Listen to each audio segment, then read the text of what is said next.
नमस्कार, मैं doctor CM Rajauria, government science college Sikar से।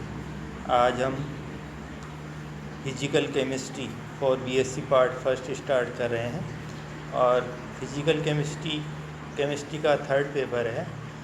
फिजिकल केमिस्ट्री में सबसे पहले जो टॉपिक हम लेने जा रहे हैं वो है गैसियस स्टेट।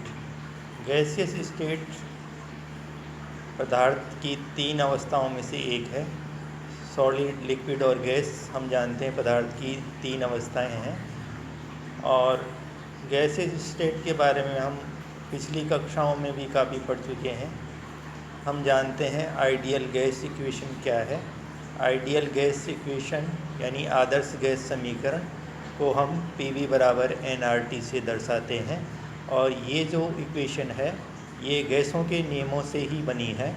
गैसों के नियम जैसे बायल्स लॉ, बायल का नियम है। और बायल का नियम क्या है इसके बारे में हम जानते हैं।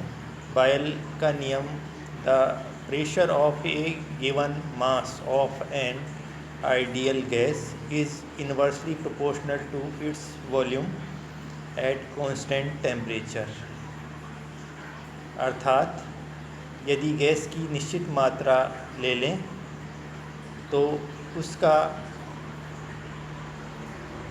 गैस का जो आयतन है वो उसके प्रेशर के इन्वर्सली प्रोपोर्शनल यानी व्युत्क्रमानुपाती होता है यदि हम ताप को स्थिर रखें। इसको हम इस तरह से लिख सकते हैं कि V इज़ प्रोपोर्शनल टू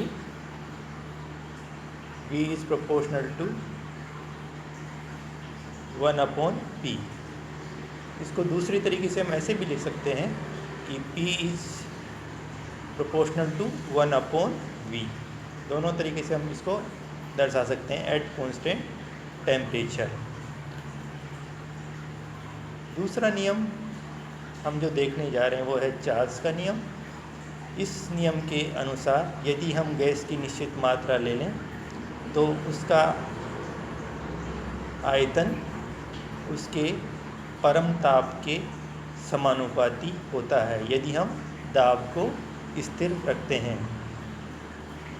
तो the volume of an ideal gas at constant pressure is directly proportional to its absolute temperature. At constant pressure V is proportional to T। इसको इस तरह से मैथमेटिकली दिखा सकते हैं। Avogadro's law, the law states that equal volumes of gases at the same temperature and pressure contain equal number of molecules. इसको हम mathematically इस तरह से दिखा सकते हैं कि V proportional to n number of molecules है। इस तरीके से हम इसको दर्शा सकते हैं। तो ये जो इक्वेशन 1, 2 और 3 हैं, अगर इनको हम कंबाइन कर दें तो हम ऐसे लिख सकते हैं V is proportional to nT/P। और अगर प्रोपोर्शनल के साइन को अगर हम इक्वल में चेंज करना चाहें तो हमें कोई कांस्टेंट यूज़ करना पड़ता है। हम यहाँ वो कांस्टेंट R यूज़ करेंगे। तो ये इक्वेशन हो जाएगा V is equal to RnT/T। इसको हम रीअरेंज करें तो ऐसे लिख सकते हैं PV is equal to nRT। यहाँ R गैस कांस्टेंट कहलाता है। ये जो गैस कांस्टेंट R है इसकी वैल्यू अलग अलग यूनिट्स में अलग अलग होती है।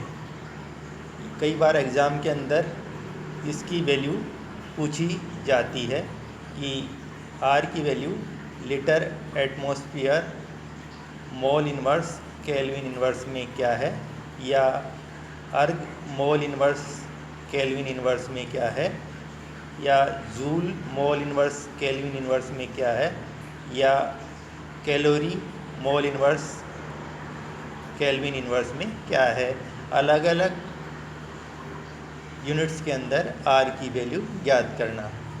तो हम देखते हैं आर की वैल्यू कैसे निकालते हैं। सबसे पहले हम देखते हैं आर की value litre atmosphere mole inverse kelvin inverse में। आर के वैल्यू निकालने के लिए हम आइडियल गैस इक्वेशन को इस तरह से लिख सकते हैं, R is equal to P upon N T.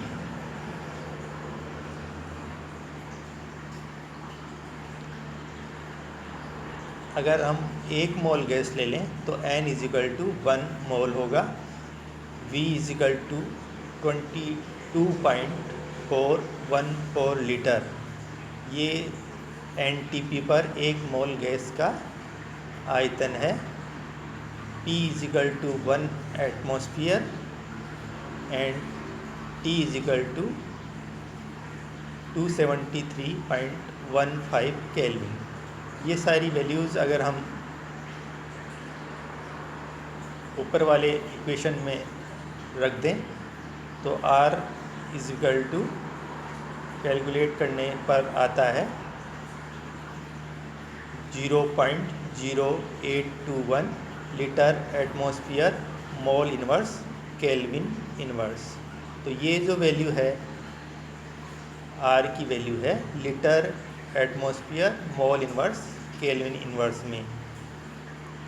अब हम देखते हैं R की वैल्यू अर्ग मोल इन्वर्स केल्विन इन्वर्स में। इसके लिए हम P को डाइन पर सेंटीमीटर स्क्वायर में चेंज करते हैं। इसके लिए हम जानते हैं pressure is equal to HdG होता है। H का मान हम 76 सेंटीमीटर लेते हैं, D डेंसिटी ऑफ मर्करी 13.6 ग्राम पर सीसी लेते हैं और G जो गुरुत्वीय त्वरण होता है उसका मान 981 सेंटीमीटर सेकंड स्क्वायर लेते हैं। तो P का मान इनको मल्टीप्लाई करने पर आता है 1.0133 इंटू 10⁶। ये हम प्राप्त करते हैं डाइन पर सेंटीमीटर स्क्वायर में। V is equal to 22,414 centimetre cube. N is equal to 1 mole and T is equal to 273.15 kelvin. ये वैल्यूज़ पुट करने पर R का मान जो हमें प्राप्त होता है वो 8.314 इंटू 10⁷ डाइन सेंटीमीटर मोल इन्वर्स केल्विन इन्वर्स ये प्राप्त होता है।